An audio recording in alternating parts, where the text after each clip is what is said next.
Hola mis queridos amigos y amigas de YouTube. En este caso trataré de ser breve porque el video que les voy a poner es un poquito extenso, pero créanme, merece la pena verlo de punta a rabo, de principio a fin. Está que no se desprecia nada. Es sobre el liderazgo.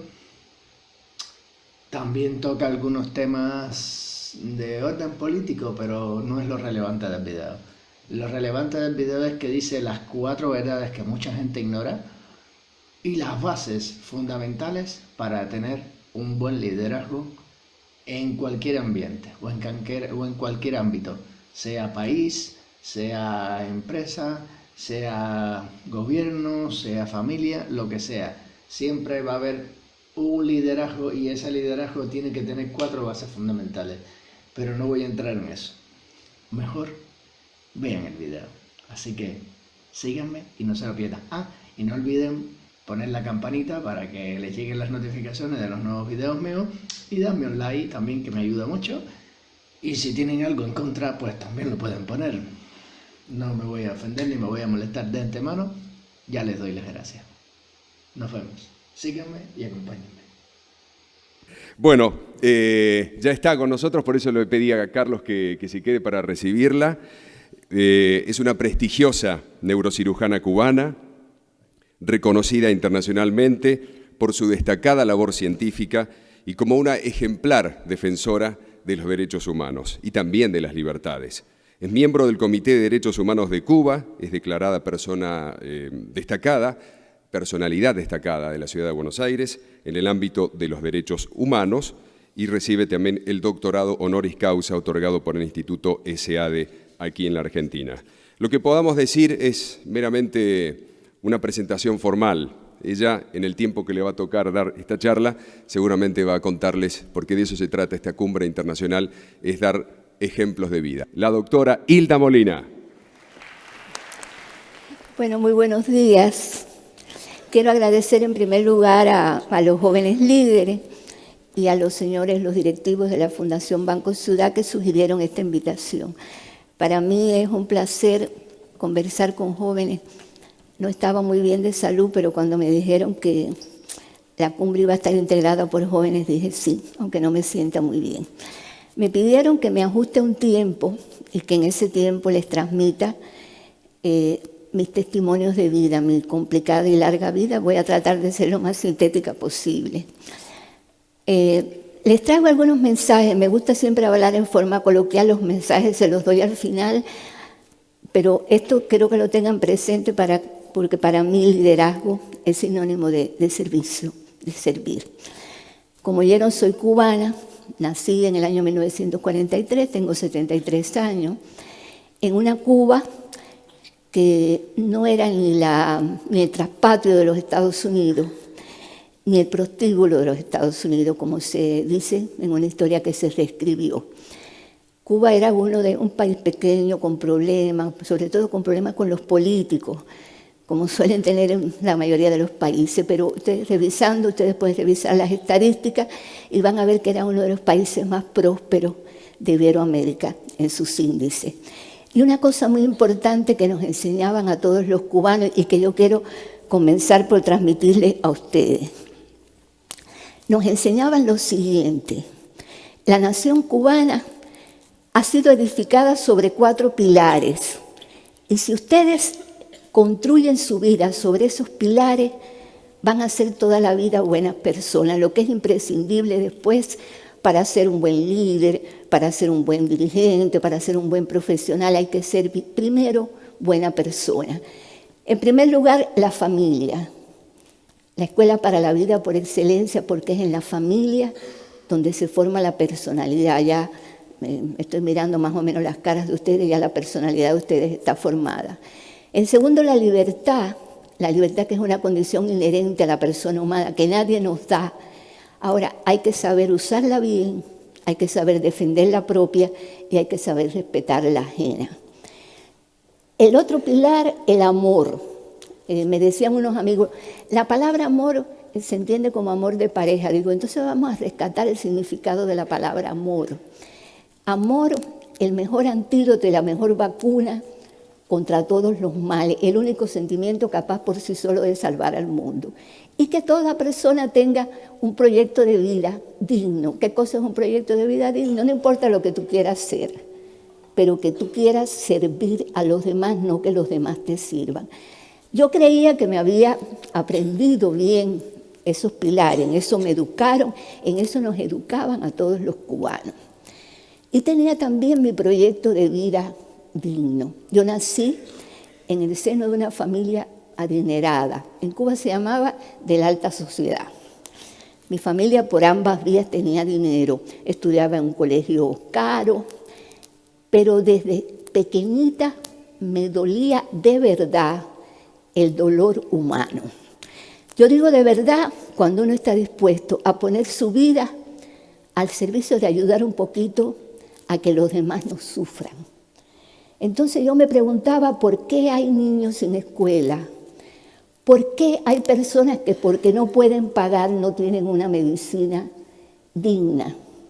Y yo decía, no es justo. Así pequeña mi mamá decía, pero qué complicada me ha salido mi niña. Entonces desde pequeña dije, yo quiero ser médico y siempre voy a trabajar para los que no pueden pagar. Y en mi inocencia de niña, yo pensaba que si yo aprendí a operar el cerebro, tal vez pudiera tratar de que las personas fueran mejores, fueran más generosas y no hicieran sufrir a los demás. Por eso decía, voy a ser médico para trabajar para los pobres y voy a dedicarme a operar los cerebros. No se hablaba de mi profesión, de mi especialidad, que es la neurocirugía. Y así con ese proyecto de vida, con mi vida resuelta, inclusive me había ganado una beca para estudiar medicina, no la necesitaba mi familia, pero me la había ganado en Estados Unidos, Cuba o España. Cuando el 1 de enero del año 1959 se produjo un acontecimiento que cambiaría radicalmente mi vida y la de mi país. Yo tenía 15 años. Llegaba al poder el señor Fidel Castro, convocándonos al sacrificio en lo que él llamó literalmente, textualmente, en pos de una revolución de los humildes por los humildes y para los humildes. Una revolución democrática y humanitarista. Yo les confieso, y ustedes me van a entender porque son jóvenes, ubíquense esta jovencita, esta señora que están viendo aquí con 15 años, oyendo eso. Yo quería continuar con mi proyecto de vida, yo quería comenzar la carrera, que iba a comenzarla muy joven. Y sin embargo, no podía sustraerme a aquellas prédicas que me las creí, que me fascinaron. Y sobre todo, no podía sustraerme a las consignas que inundaban al país, prometiéndonos una Cuba sin los problemas que angustiaban mi adolescencia. Entonces hice lo que seguramente ustedes harían. Renuncié a mi beca, pospuse mi proyecto de vida. Me acuerdo que mi madre lloró mucho. Me decía, no, tu proyecto de vida es muy hermoso, no lo dejes. Además, este señor, me decía mi mamá, que fue una persona, mi primer paradigma en la vida, habla con odio.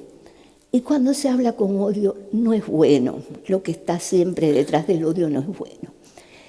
De todas maneras, no atendí a los consejos de mi madre y me puse a disposición de aquella epopeya. Cedí mi libertad, cedí mi derecho a pensar, puse mi libertad y mi derecho a pensar en las manos del señor Fidel Castro. Y yo creo que no, que el derecho a pensar con el cerebro que cada cual tiene aquí es de uno.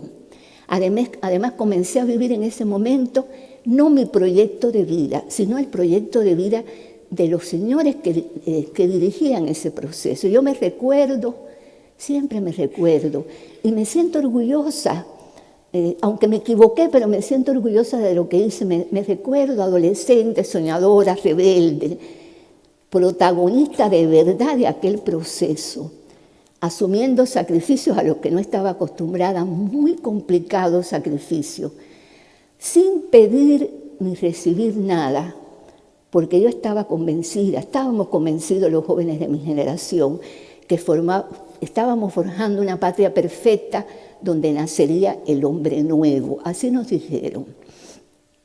Y pasó, no puedo detenerme a contarle todo lo que hice, pero sí les digo que muy pronto comencé a vivir una angustia existencial en la que se mezclaban miedos, dudas y decepciones. Primero, porque se fueron destruyendo estos pilares. La familia se destruyó y lo aceptamos.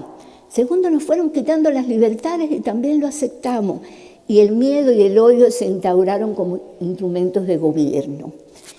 Además, una cosa muy importante, yo no estaba viviendo mi proyecto de vida, se estaba viviendo el proyecto de vida de los que dirigían ese proceso. De todas maneras, yo trabajé muchísimo. Quiero decirles que durante esos 7 años, antes de estudiar medicina, porque pospuse los estudios de medicina, me dediqué sobre todo a enseñar. No sé si han oído hablar de la campaña de alfabetización, que en Cuba se alfabetizaron. Bueno, yo fui hasta los lugares más recónditos a cumplir con esa misión. Pero finalmente, los pilares se me habían desmoronado, mi propia familia no se consolidó. Me casé muy joven con el padre de mi hijo, un hombre excelente, tengo un solo hijo, el gran amor de mi vida, pero no se consolidó esa familia, nos divorciamos pronto. Sin embargo, tuve la lucidez de que mi madre y mi padre me ayudaran a que mi hijo se criara en un hogar que ya no iban existiendo en Cuba. Creo que por eso es un hombre de valores. Y la libertad, aunque te la vayan quitando, hay una libertad que no te pueden quitar, que es el derecho a pensar con el cerebro que ustedes tienen acá. Y uno puede ir haciendo poco a poco usos de cuotas de libertad. Y el odio, si tú no quieres, no te lo inoculan. Si tú estás bien formado en el amor a los demás, no te pueden inocular el odio. Y recuperé 7 años después mi proyecto de vida, estudié medicina. 7 años después tenía 7 años más que mis condiscípulos. Como tengo tiempo limitado, no les puedo contar cómo se estudian las carreras en Cuba, cómo la estudié yo por lo menos. En algún momento, le hablo mucho a los jóvenes constantemente, y está lleno de anécdotas muy interesantes, pero no me quiero detener en eso. Estudié la carrera de medicina y allí, haciendo uso de mi derecho a pensar, yo me pregunté, ¿será verdad que somos una potencia médica? Porque ¿saben qué? Se lo digo a los jóvenes y los que ya tienen sus proyectos de vida en marcha saben que toda ciencia necesita de intercambio, necesita de intercambiar con los mejores del mundo. Es imposible que una isla tropical cerrada en el Caribe tenga la mejor medicina del mundo. Puede tener los médicos con el corazón más grande en el pecho, que eso es innegable. Pero es imposible, hace falta el intercambio. Y siempre tuve esa inquietud, más cuando vi cómo se iban desahuciando muchos enfermos neurológicos que yo no sabía si tenían cura o no, tenía que basarme en los libros con los que estudiaba. Terminé la carrera con el mejor promedio, le llaman aquí, de mi promoción, éramos 1027 médicos. Y me dieron el derecho, yo le di el juramento en nombre de todo, me dieron el derecho a hacer la especialidad que yo quería. Solamente le daban ese derecho al mejor promedio, dije neurocirugía. Entonces la neurocirugía era en Cuba inexplicablemente un ámbito masculino, de señores que, ¿cómo que va? ¿Cómo que quiere ser neurocirugía? Sí, y lo defendí y entré a estudiar neurocirugía. Y ya estudiando neurocirugía en un instituto, el más importante de las neurociencias cubanas en ese momento, ya yo me doy más cuenta de que no podemos, por lo menos en neurociencia, ser una potencia. Y entonces hice algo que estaba absolutamente prohibido en Cuba. Disculpen si yo les digo cosas que para ustedes pueden parecer irracionales, porque para cualquier joven de esta época o de otras épocas, porque hay personas acá que, por ejemplo, son un poquito más pegados a mi generación, comunicarse con el exterior es una cosa normal. No estaba prohibida, y esto que estoy diciendo no tiene una connotación política, es para que entiendan lo que tuve que hacer. La bibliotecaria del instituto me veía tan desesperada buscando una información, porque ahí estaban las revistas cubanas, los libros como los que estudiábamos. Me dice, doctora, ¿qué es lo que usted busca? Digo, información de la ciencia mundial. Y ella se atrevió a prestarme unas revisticas que tenía guardadas y que solamente podía leerlas el director. No porque el director lo quisiera, sino porque era una orden. Él hubiera querido compartirla con todo el mundo. Y allí, escondida, leí órganos fundamentales de las neurociencias cubanas, donde me di cuenta que yo estaba en lo cierto. Había una revolución de verdad en las neurociencias mundiales. Había enfermedades que ya no se desahuciaban y ya se operaba con programas de computación con técnicas mínimamente invasivas. Y yo allí llorando me juré que eso lo iban a tener los enfermos cubanos, porque ese era mi proyecto de vida, que los pobres enfermos cubanos con enfermedades neurológicas tuvieran eso. Inicié un epistolario clandestino ayudado por la bibliotecaria que iba a la calle y recogía mis cartas para que los comisarios políticos no vieran que yo estaba comunicándome con el extranjero. Y esto duró años con los más importantes científicos del mundo, neurocientíficos que me fueron enviando libros, revistas, etc. Así me fui convenciendo cada vez más de que mi proyecto era un proyecto por el que yo tenía que luchar. Creo que en ese momento no me sorprendieron y no me castigaron, me sancionaron porque terminé la especialidad, fui la primera mujer que se graduó de neurocirugía en Cuba, y porque en ese momento me designaron, ustedes saben que los médicos cubanos tienen que haber oído, estamos por el mundo, me destinaron a ir a Argelia, un país musulmán donde la mujer no es muy bien tratada, ¿no? A mí me llamó la atención porque están mandando una neurocirujana a ese país, y es porque allá en Argelia me enteré, cuando tuve que firmar el contrato, de que sí, los médicos cubanos hacemos una misión humanitaria, pero el gobierno cobra por nuestro trabajo. Y a mejor currículum, más pagaba. O sea que por eso designaron una mujer. ¿Qué fue importante para mí? Primero, y yo sé que debe ser, ustedes tienen que pensar que es apasionante, aunque ya yo estaba decepcionada, sabía que nos habían engañado y nos habíamos dejado engañar, pero poder llevar el trabajo de uno a un país donde la neurocirugía no estaba desarrollada, aunque trabajé muchísimo, ustedes tienen que comprender que fue apasionante, pero lo más importante es que le avisé a los científicos que me escribieran a Argelia. Y entonces, imagínense, allá no había control. Yo regresé de Argelia con valijas llenas de libros, de revistas, con un proyecto tan grande como este, y eso sí quiero que me escuchen bien.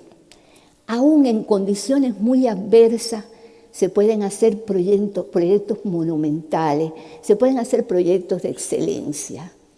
Las neurociencias cubanas estaban muy atrasadas, pero yo quería que todo eso que esos científicos tenían llegaran a Cuba y se hiciera un centro.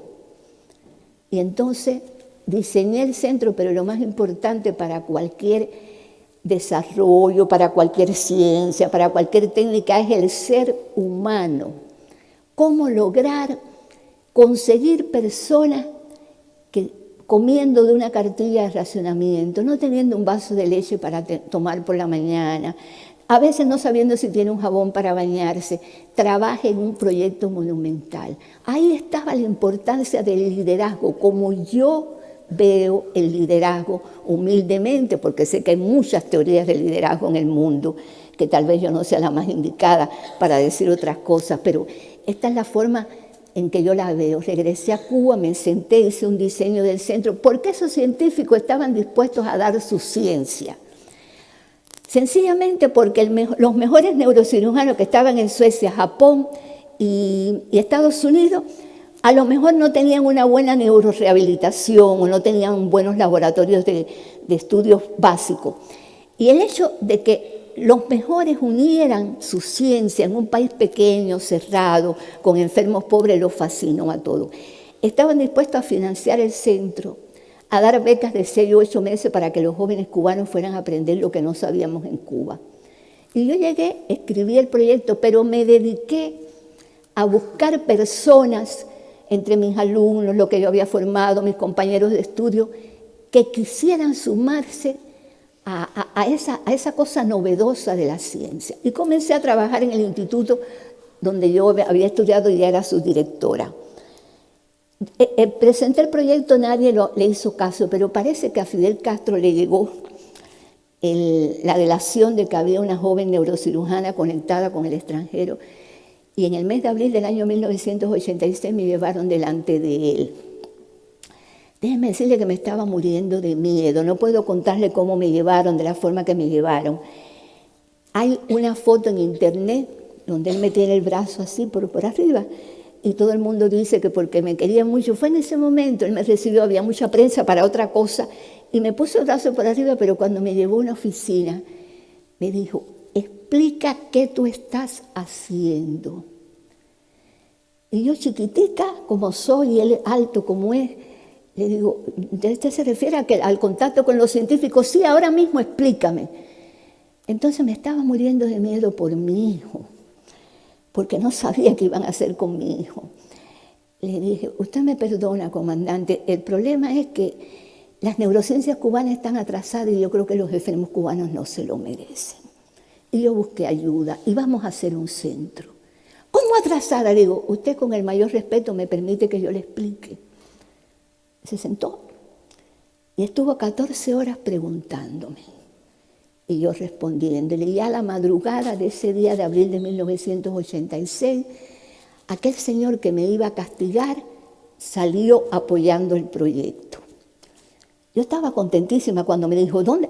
Digo, hay un proyecto escrito, lo pidió, lo leyó, y yo creía que de verdad yo le había llegado al alma, porque le hablé de los enfermos cubanos, van a tener este centro para los enfermos cubanos, para sus compatriotas. Bueno, aprobó el proyecto y a partir de ese momento hasta mi renuncia nunca más se separó.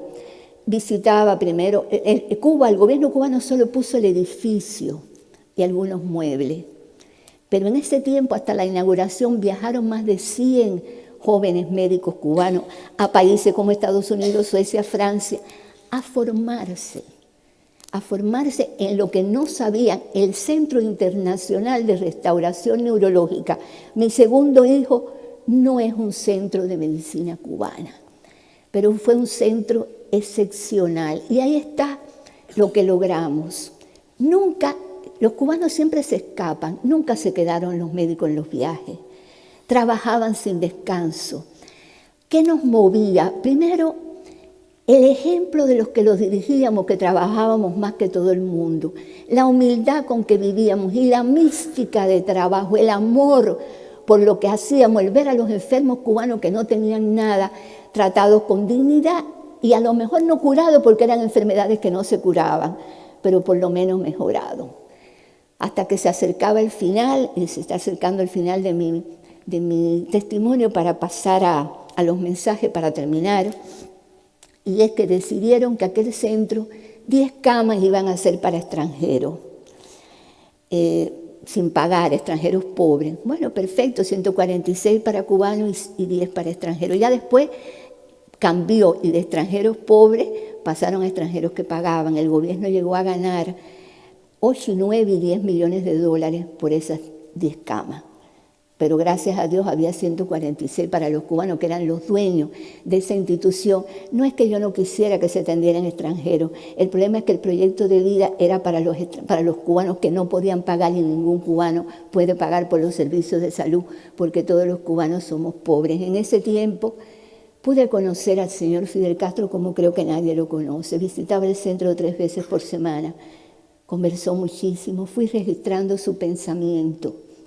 Y le hice un perfil psicológico que lo tengo guardado para, si me decido antes de que Dios me llame, pues dejarlo para que el mundo sepa cómo es la personalidad del señor en cuestión. El problema fue que me presionaron para que todos los cubanos fueran sacados de allí y el centro se destinara totalmente a extranjeros. Lo que yo consideraba que era una violación absoluta de la ética de mi profesión y sobre todo de mi proyecto de vida. Yo estaba en Cuba únicamente sin aceptar contratos en otros países porque yo quería trabajar para los pobres. Y ese centro era por derecho propio de los enfermos cubanos. Cuando me presionaron mucho, le pregunté al señor Fidel Castro, me dio su palabra de que no iba a pasar nunca, que siempre iba a ser para cubanos, pero al seguir las presiones, sencillamente me di cuenta que era una decisión de alto nivel y finalmente renuncié en el año 1994, lo que significó o conlleva sencillamente que me declararan traidora a la patria y fuera sometida, no sé si ustedes son muy jóvenes, no dieron seguro, me tuvieron 16 años sin salir de Cuba. Quiero decirle a ustedes los jóvenes, este es un mensaje.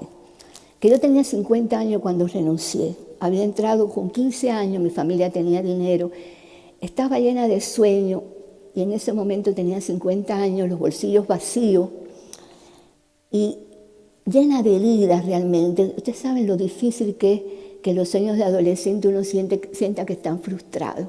Sin embargo, les puedo asegurar que en toda mi vida adulta yo nunca me había sentido más digna y nunca me había sentido más libre que en el momento que yo renuncié en defensa de los derechos de los enfermos cubanos. La vida sin libertad, la vida sin dignidad, no vale la pena. Por fin, trabajé durante esos 16 años transmitiendo mensajes, no tanto con los medios, aunque se hizo un gran escándalo mundial, ayudado por mi hijo, que estaba ya acá en Argentina. Yo fundamentalmente me dediqué a trabajar con la población, a transmitir valores, porque es el alma del ser humano la que uno tiene que curar si uno quiere que las sociedades cambien. Y acá llegué en el año 2009, llevo 7 años acá, y me he dedicado, ya no quiero hablar en los medios, me llaman pero no quiero hablarle a los jóvenes, he entrado a las cárceles, quiero hablarle no de política, quiero hablarle de valores, de los valores que salvan a las sociedades. Y les hablo desde mi vida, desde mi ejemplo de vida, desde los errores que yo cometí cuando era joven y también desde algunos aciertos que tuve. Y ya para finalizar, les quiero dejar algunos mensajes que, como ustedes saben que mi profesión trabaja con el cerebro, quiero que además de los oídos le llegue también por otra vía sensorial, que es la visual. El liderazgo es una condición innata. Uno nace con esa capacidad, que se manifiesta tempranamente, aunque muchas veces los protagonistas no lo sepan. El líder necesita talento, pero en algunos casos el esfuerzo es más importante que el talento. Hay personas que se dan cuenta que tienen limitada su inteligencia y entonces tratan de desarrollarla, pero también necesitan preparación. El líder tiene que ser humilde y decir, tengo que prepararme, tiene que ser el mejor preparado del grupo humano que dirige. Pero ¿saben qué? Hay muchos libros de liderazgo, yo he leído algunos, pero lean sobre todo los que no escriben teoría por escribir teoría, sino los que se basan en sus propias experiencias. Eso creo que es importante. Hablamos de los pilares de la vida digna. Una es la vocación de servicio. Les vuelvo a repetir, no puede ser un buen líder, por lo menos mi opinión, me pidieron que diera mi opinión, un buen profesional, una persona que no se dedica a servir a los demás y sobre todo una persona que no es una persona honorable, que no es una persona decente, que no es una persona ejemplar. Después que tú seas eso, puedes ser un buen cualquier cosa. Si tú no eres eso, nunca vas a ser un buen nada. Se los digo sinceramente y se los digo desde el conocimiento que tengo del cerebro y de la condición humana. El líder tiene que ser instrumento de paz, de amor y de perdón. Óigame bien, quitarse las alambradas del corazón y tratar de que las personas a las que dirigen hagan lo mismo. Pero sobre todo dirigir con amabilidad. Se puede impartir órdenes y decir verdades sin hacer daño. ¿Por qué? Porque toda verdad es más verdad si se dice con el ejemplo de la propia vida. Y no se pueden olvidar ustedes nunca que la gran paz del mundo se construye con la suma de nuestras pequeñas porciones de paz, de amor y de perdón. Es importante, muy importante para el ser humano, que todos, pero sobre todo los líderes, actuemos de una manera equitativa. O sea, lo más importante, que se honre el mérito y que se usen un poco más los estímulos morales. Es muy importante, sobre todo, en la edad, para todos los seres humanos, pero en la edad en que se están formando las personalidades. Hay que trabajar en equipo, pero yo considero que el equipo es una familia, donde hay que escuchar. A veces los líderes no escuchan, nada más que se oyen a ellos mismos. Escuchar y dignificar a todos los del equipo y a las tareas que realizan. Y hay una cosa que yo hice mucho cuando dirigí ese centro, y yo le llamo dirigencia itinerante. ¿Qué cosa es eso? Recorrer tu ámbito, el ámbito donde tú eres líder. ¿Por qué? Porque un líder no es un burócrata encapsulado en su ego, encerrado en sus oficinas, casi siempre climatizadas, aislados de la realidad. Hay que ir a escuchar, hay que nutrirse también de la sabiduría. Los demás también son sabios. Ustedes no saben cuánto los trabajadores humildes de aquel centro que fue templo y famoso en el mundo me ayudaron a mí a tomar decisiones. No tengo tiempo para contar la anécdota, pero es así, se los puedo asegurar. Hay que amar apasionadamente lo que se hace, apasionadamente, y buscar la excelencia. Para mí la excelencia, como hay algunos conceptos que son los que me gustan, no es ser el mejor, sino ser único. Tratar de buscar un desempeño excepcional en la misión, pero no solamente el líder tiene que tratar que las personas que dirige también amen lo que hacen. Tiene que crear una mística de trabajo. Aquel centro mío funcionó por la mística que teníamos. El líder tiene que tener como una luz especial en el alma y esa luz dársela a los demás, transmitirle esa luz a los demás. Yo digo a veces que el líder tiene que ser un hombre fuente. O sea, el que no se cansa de dar, de transmitir valores, de transmitir ejemplos, de transmitir pasión y nunca se queda vacío. Bueno, obviamente, el líder tiene que saber qué quiere hacer, tiene que tener programas y objetivos bien definidos y además con la posibilidad de que sean superables, o sea, de mejorarlos. Más que evaluar, se tiene que autoevaluar su gestión y preguntarle a los demás, no qué tú piensas de mí, sino preguntar inteligentemente. Y mi penúltimo mensaje, el líder tiene que vivir con un plus de vida. Es decir, ¿qué tiene que hacer? Primero tiene que elegir una vida vivida plenamente, no una vida vegetada. Tiene que apostar, pero mantener la apuesta. Tiene que madurar pero sin envejecer. Tiene que pertenecer a la raza de los insatisfechos, pero de los insatisfechos que transforman su insatisfacción en la rebeldía que el mundo necesita, que es la que está destinada a crear, a construir, a sumar, a ayudar. No le puede temer al fracaso. No hay mayor fracaso que no hacer precisamente por miedo a fracasar. El ser humano utiliza una capacidad, un porcentaje ínfimo de la capacidad que tiene de voluntad, que es el punto de apoyo con el que podemos levantar el mundo. Se lo digo porque yo vivo a fuerza de voluntad.